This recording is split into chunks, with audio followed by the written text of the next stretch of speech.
ನಮಸ್ತೆ ನನ್ನ ಪ್ರೀತಿಯ ರೈತ ಬಾಂಧವರೇ ಹಾಗೂ ನನ್ನ ಚಾನಲ್ನ ವೀಕ್ಷಕರೇ. ಈ ದಿನ ನಾವು ನುಗ್ಗೆ ಗಿಡದ ಬಗ್ಗೆ ಮಾಹಿತಿಯನ್ನು ತಿಳ್ಕೊಳ್ಳೋಣ. ನುಗ್ಗೆ ಗಿಡ ಇದರಲ್ಲಿ ಸೊಪ್ಪು, ಹೂವು, ಕಾಯಿ, ಬೀಜ ಇವುಗಳು ತುಂಬ ಅನುಕೂಲಕರವಾಗಿವೆ.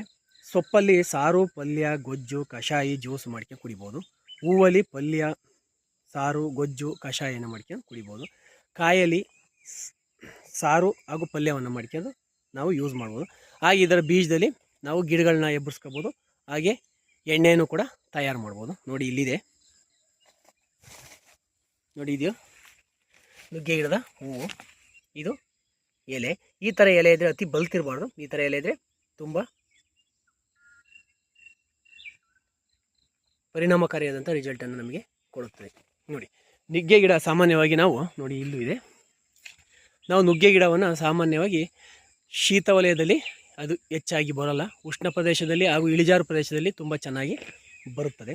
ನುಗ್ಗೆ ಗಿಡದಲ್ಲಿ ವರ್ಷಕ್ಕೆ 1 ಬಾರಿ ಅಥವಾ 2 ಬಾರಿ ಹಾಗೂ ವರ್ಷ ಪೂರ್ತಿ ಬಿಡುವಂತಹ ತಳಿಗಳು ಪ್ರಮುಖವಾಗಿವೆ.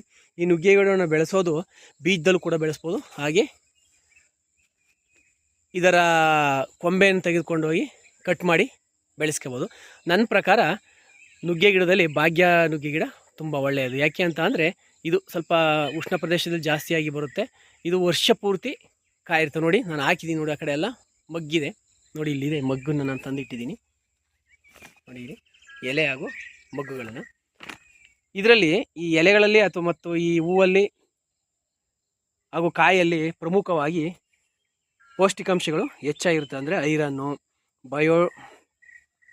ಬಯೋಟಿನು, ಖನಿಜಾಂಶಗಳು, ಕ್ಯಾಲರಿ, ಪ್ರೋಟೀನು, ಆರೋಗ್ಯಕರವಾದಂಥ ಕೊಬ್ಬಿನ ಅಂಶ, ಹಾಗೆ ನಾರಿನಾಂಶ, ಕಬ್ಬಿಣದ ಅಂಶ, ಕ್ಯಾಲ್ಸಿಯಂ, ಮೆಗ್ನೇಷಿಯಂ, ಪೊಟ್ಯಾಷಿಯಂ ಹಾಗೂ E-C-A ವಿಟಮಿನ್ಗಳು ಇದರಲ್ಲಿ ತುಂಬ ಇರುತ್ತದೆ. ಈ ವಿಟಮಿನ್ ಚರ್ಮಕ್ಕೆ ಸಂಬಂಧಪಟ್ಟಂತೆ ಸಮಸ್ಯೆಗಳನ್ನು ಬಗೆಹರಿಸುತ್ತೆ. ಅಂದರೆ ಹಳೆ ಕಲೆಗಳೆಲ್ಲರೂ ಇದ್ದರೆ ಅದನ್ನು ಹೋಗಲಾಡಿಸಲು ಪ್ರಮುಖವಾದ ಪಾತ್ರವನ್ನು ವಹಿಸಿದೆ. ಏನಪ್ಪ ಅಂದರೆ ಇದನ್ನು ನಾವು ಈ ಎಲೆಯನ್ನು ನಾವು ಎಲೆ ಮತ್ತು ಈ ಲೋಳಿ ರಸವನ್ನು ಎರಡನ್ನೂ ಚೆನ್ನಾಗಿ ಅರಿದು ಮುಖಕ್ಕೆ ಹಚ್ಕೊಳ್ಳೋದ್ರಿಂದ ಹಳೆ ಕಲೆಗಳು ಹೋಗುತ್ತವೆ.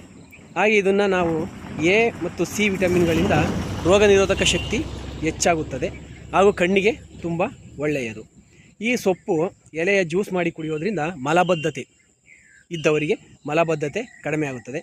ಹಾಗೂ ರಕ್ತದ ಒತ್ತಡ, ಅಧಿಕ BP ಇದ್ದವರಿಗೆ ಈ ಎಲೆಯಲ್ಲಿ ಪೊಟ್ಯಾಷಿಯಂ ಇರೋದ್ರಿಂದ ಇದನ್ನು ಜ್ಯೂಸ್ ಮಾಡಿ ಕುಡಿಯೋದ್ರಿಂದ BP ಕಡಿಮೆ ಆಗುತ್ತದೆ. ಆಮೇಲೆ ಇದು ಮೈಂಡ್ ರಿಲೀಫನ್ನು ಮಾಡುತ್ತದೆ, ನಿದ್ರಾಹೀನತೆಯನ್ನು ದೂರ ತಳ್ಳುತ್ತದೆ. ಹಾಗೆ ಕೊಬ್ಬಿದ ಅಂಶ ನಮ್ಮ